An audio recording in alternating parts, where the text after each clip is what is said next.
चलिए बच्चों, कॉपी का काम शुरू करते हैं।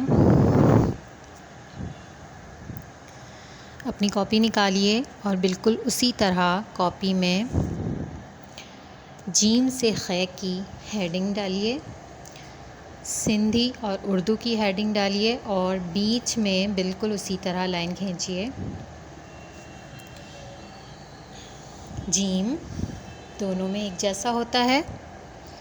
देखिए, जीम के बाद एक और जीम होता है जिसमें 2 नुक्ते होते हैं, ऊपर नीचे 2 नुक्ते। देखिए गौर से, इसको पढ़ते हैं जे।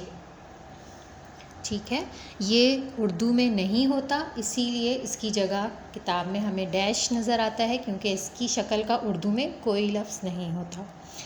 उसके बाद है झे। दोनों में एक जैसी आवाज़ आती है, सिर्फ शक्ल अलग है। उसके बाद आता है इंय। इसमें देखें गौर से आप, 2 नुक्ते लेटे हुए हैं। इसका भी उर्दू में कोई हुर्फ नहीं होता, लेकिन हम इसको इस तरह प्रोनाउंस करते हैं जिसमें अलिफ, नून और जीम की आवाज़ आए, यानी इंय।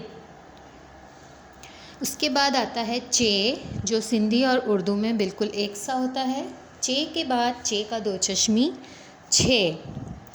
इसमें 4 नुक्ते होते हैं।